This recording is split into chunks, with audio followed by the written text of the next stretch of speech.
اور سلیمان بن عبد الملک اموی بادشاہ بنو امیہ کا سب سے حسین بادشاہ سلیمان بن عبد الملک، سب سے حسین، 42 سال کی عمر، جوانی۔ اس کی میت کو قبر کے قریب کیا گیا تو ہلنے لگا تو اس کے بیٹوں نے کہا ہمارے ابا زندہ ہیں، وہ سکتہ ہو گیا ہے، زندہ ہیں۔ عمر بن عبدالعزیز رضی اللہ رحمت اللہ علیہ فرمانے لگے ارے بھتیجو زندہ نہیں ہے، قبر کا عذاب جلدی شروع ہو گیا ہے، بل عجل اللہ بالعقوبہ، چھپاؤ، جلدی چھپاؤ۔ عمر بن عبدالعزیز جس تخت پر بیٹھے اس پر سلیمان تھا، اس پر ولید تھا، اس پر عبد الملک تھا۔ ان تینوں نے اپنے من کو راضی کیا، عمر بن عبدالعزیز نے اپنے رب کو راضی کیا۔ جب عمر بن عبدالعزیز کا وقت آیا مرنے کا تو انہوں نے بلایا رجا بن حیوہ سے، فرمایا کہ میں نے عبد الملک بن مروان، چاچا بھی تھے سسر بھی تھے، ان کی بیٹی فاطمہ سے شادی ہوئی تھی، میں نے اس کو قبر میں اتارا، کفن کی گرہ کھول کے دیکھا تو اس کا چہرہ قبلے سے ہٹ چکا تھا، رنگ کالا سیاہ پڑ چکا تھا۔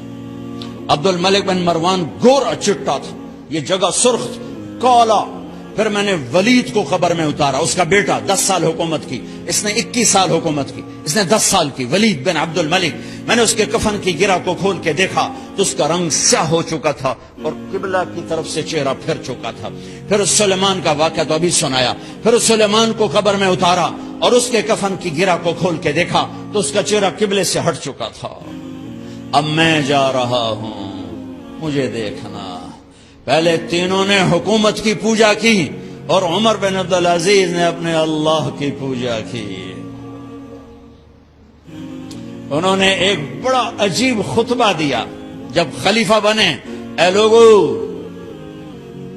بچپن میں شعر و شاعری کا شوق تھا تو میں شاعر بنا، تھوڑا سا اٹھان ہوئی تو علم کا شوق لگا، میں نے علم حاصل کیا، جوان ہوا تو فاطمہ بنت عبد الملک سے عشق ہوا، میں نے اس سے شادی کی، اب اللہ نے مجھے حکومت دے دی ہے، اب تم دیکھو کہ میں اس سے اپنے اللہ کو راضی کروں گا۔ ہمارے حکمران تو ووٹ سے آتے ہیں اور چلے جاتے ہیں 4-5 سال کے بعد، ان کی وراثت میں حکومت آ رہی ہے اور 3 بر اعظم پر حکومت ہے، اور ایسا رعب دبدبہ ہے بنو امیہ کا، کوئی ان کے سامنے سر نہیں اٹھا سکتا۔ اور یہ بندہ 2 سال 2 مہینے 3 بر اعظم میں زکوٰۃ لینے والا کوئی نہ بچا، 3 بر اعظم میں سوال کرنے والا کوئی نہ بچا، 3 بر اعظم میں ظالم کوئی نہ بچا، 3 بر اعظم میں مظلوم کوئی نہ بچا۔ لیکن خود کیسا رہا؟ گھر آئے، فاطمہ بڑے اچھے دن گزرے ہیں، اب امتحان ہے، میں تیرا حق نہیں ادا کر سکوں گا، طلاق لینی ہے میں حاضر ہوں، ساتھ دینا ہے تو میرے اپنے حق معاف کرو، اپنے حق معاف کرو۔ فاطمہ جیسی عورت انسانی تاریخ میں کوئی نہیں آئی، سیاسی لحاظ سے، سیاسی۔ دادا مروان بادشاہ، باپ عبد الملک بادشاہ، بھائی ولید بادشاہ، دوسرا بھائی سلیمان بادشاہ، تیسرا بھائی ہشام بادشاہ، چوتھا بھائی یزید بادشاہ اور اپنا خامن بادشاہ۔ 7 نسبتوں سے یہ عورت شہزادی ہے۔ کائنات انسانی تاریخ میں اتنی بڑی عورت کوئی نہیں آئی، سیاسی۔ فاطمہ کہنے لگیں عمر، میں نے سکھ کے دن تیرے ساتھ گزارے ہیں، دکھ میں تجھے چھوڑ کے نہیں جاؤں گی، جو میں نے اپنے سارے حق معاف کیے۔ پھر حضرت عمر بن عبدالعزیز کی راتیں اور دن کیسے گزرے؟ فاطمہ بنت عبد الملک فرماتی ہیں 2 سال 2 مہینے میں وہ میرے بستر پر میرے ساتھ نہیں لیٹے، انہیں غسل کی ضرورت نہیں پیش آئی، مصلے پہ بیٹھتے اور روتے وہیں سو جاتے اور روتے وہیں سے اٹھتے۔ پر 3 بر اعظم میں ظالم کوئی نہ بچا، مظلوم کوئی نہ بچا، زکوٰۃ لینے والا کوئی نہ بچا، بھکاری بھیک مانگنے والا کوئی نہ بچا۔ 3 بر اعظم کو ایسے صاف کر دیا۔ یہ فیصلہ آباد بھی ان کی حکومت میں شامل تھا، چونکہ ملتان وہ بمبئی تک اور ملتان دیپال پور تک، یہ سارا علاقہ ملتان میں آتا ہے، اور محمد بن قاسم نے ملتان فتح کیا ولید کے زمانے میں۔ اپنی حکومت کو اللہ کی رضا کے لیے استعمال کیا۔ کیسے استعمال کیا؟ سارے مال فاطمہ کا سارا زیور بیت المال میں ڈال دیا، تنخواہ پہ آ گئے، عید کا موقع آیا، بچوں نے ماں سے کہا، 12 بچے تھے، بچیاں 12 بچے بچیاں، ہمیں کپڑے لے کر دو، عید آ رہی ہے، ہر آدمی اپنے بچوں کے لیے کپڑے لے رہا ہے، ہمارے بچے بھی کہہ رہے ہیں کپڑے لیں، جاؤ بھائی لو۔ فاطمہ کے پاس عمر 3 بر اعظم کے بادشاہ کے بچے آ رہے ہیں، ماں جی عید آ رہی، کپڑے تو لے دیں، ابا سے کہیں کہ ابا سے بات کرتی ہوں۔ ابا تشریف لائے، خزانے لبالب بھرے ہوئے ہیں گندم کے ڈھیر کی طرح، کہ امیر المومنین بچے کپڑے مانگ رہے ہیں۔ فاطمہ میرے پاس تو پیسے نہیں، میں کہاں سے کپڑے لے کر دوں، میرے پاس تو پیسے کوئی نہیں۔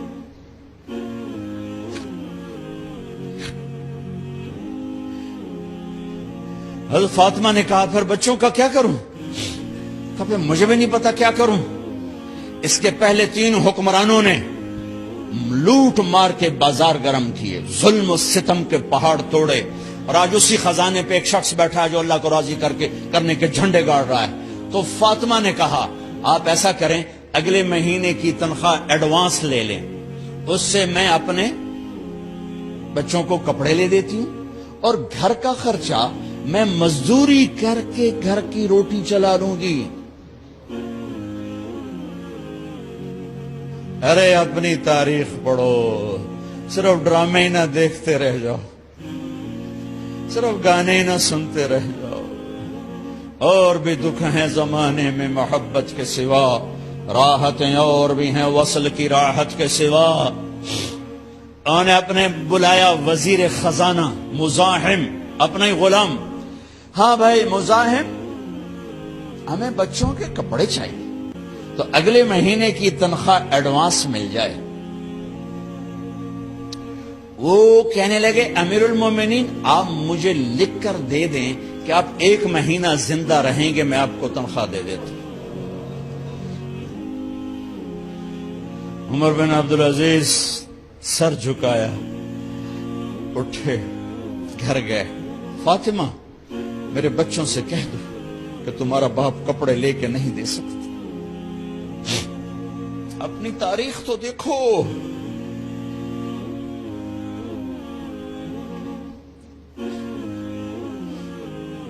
عید کا دن آ گیا، خلیفہ وقت عید کی نماز پڑھاتے تھے، نمازیں بھی خلیفہ وقت پڑھاتے تھے۔ بنو امیہ کا خاندان ملنے کے لیے آ رہا ہے، سارے سرداروں کے بیٹے اعلی پوشاک، اعلی لباس، ملنے آ رہے ہیں۔ تھوڑے دیر بعد دیکھا تو بچے بھی ملنے آ رہے ہیں، امیر المومنین کی حیثیت سے بچے باپ کو ملنے آ رہے ہیں، اور ان کے جسموں پر پرانا لباس ہے۔ حضرت عمر انہیں دیکھ کر ادھر اپنے سرداروں کے بچے دیکھے تو زرق برق پوشاکیں، اپنے بچوں کو دیکھا۔ ارے اس باپ سے پوچھو جو سب کچھ کر سکتا ہو اور پھر مٹھی بند کر لے کہ نہیں میں نے حرام کی طرف نہیں جانا۔ بچوں کو دیکھا تو آنکھیں ڈبا گئیں، آنکھوں میں آنسو آ گئے۔ فرمایا میرے بچوں آج تمہیں اپنے باپ سے گلہ تو ہوگا کہ آج ہمارے باپ نے کپڑے ہی نہ لے کے دیے۔ ان کے ایک بیٹے ہیں عبد الملک، ان سے بھی 4 رات آگے تھے، ان سے پہلے ہی فوت ہو گئے تھے۔ کہنے لگے ابا جان آپ کو مبارک ہو، آپ نے قومی خزانے میں بددیانتی نہیں کی ہے، آپ کو مبارک ہو۔ آج ہمارا سر بلند ہے، ہم شرمندہ نہیں ہیں، ہم شرمندہ نہیں ہیں۔ انسانوں کو کپڑوں پہ نہیں تولا جاتا۔ آج کا میرا دیش کا مالدار اتنا فقیر ہو گیا ہے، اتنا چھوٹا ہو گیا ہے کہ وہ اپنا تعارف کروانے کے لیے 50 لاکھ کی گھڑی لیتا ہے، 6 لاکھ کا جوتا لیتا ہے۔ آج کی بیگم اتنی چھوٹی ہو گئی ہے کہ اپنے قد کو بڑا کرنے کے لیے وہ 10 لاکھ کا ہینڈ بیگ لیتی ہے کہ دیکھو میرا بیگ 10 لاکھ کا ہے۔ ارے میری بہن، تو 10 ٹکے کی بھی نہیں رہی اگر تو نے بیگ سے اپنے آپ کو بڑا بنایا۔ او میرے دوست، تو 2 ٹکے کا نہیں ہے اگر تو 10 لاکھ کے جوتے اور 50 لاکھ کی گاڑی سے، 50 لاکھ کی گھڑی سے اگر تو بڑا بننا چاہتا ہے۔ ارے اس دھوکے سے نکلو۔ برینڈڈ کہاں جا رہے ہو؟ جب تم اپنی ذات میں بے قیمت ہو تو رب ذوالجلال کی قسم تمہاری گھڑیاں، تمہارے بیگ، تمہاری گاڑیاں، تمہارے بنگلے تمہاری عزت کو بڑھا نہیں سکتے۔ ابا جان، آج ہمارا ساڈا ایتھے سر آ گیا، سانو آج ساڈی عید ہو گئی کہ ساڈے ابے آج خیانت نہیں کی تھی۔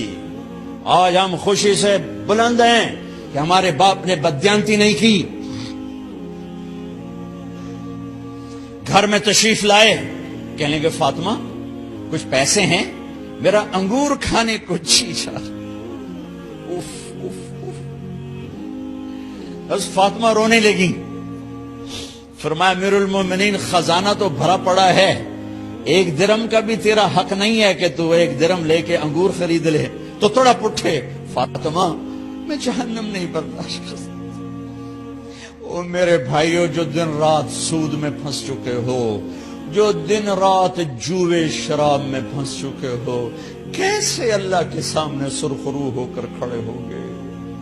فاطمہ میں جہنم نہیں برداشت کر سکتا۔ نہیں،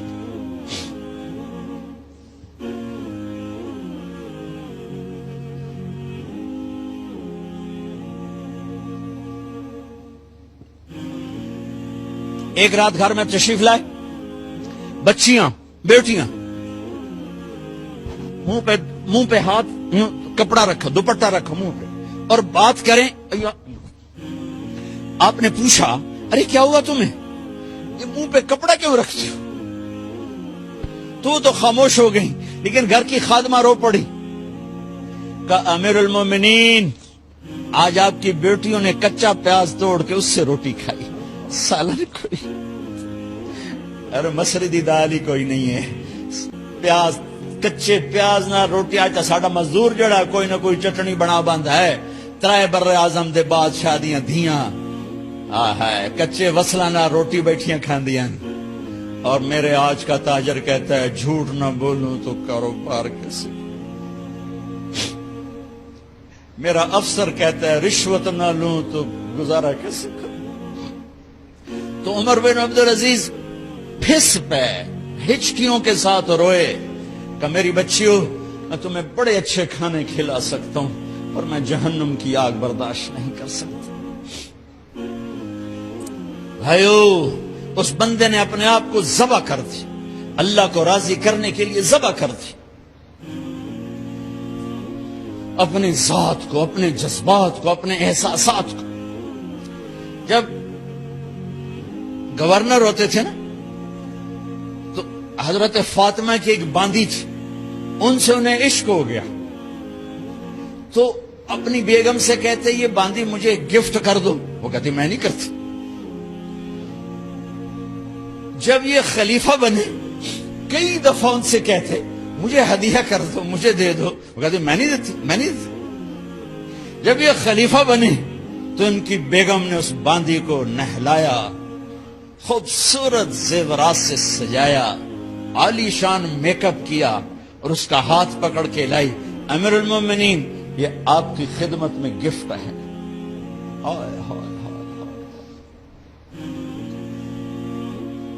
اس کو یوں دیکھا، فرمایا کہاں سے آئی تھی؟ کہا جی عبد الملک نے کوفے سے مجھے زبردستی اٹھوایا تھا۔ تو 2 آدمی بلائے کہ جاؤ اسے اس کے مالک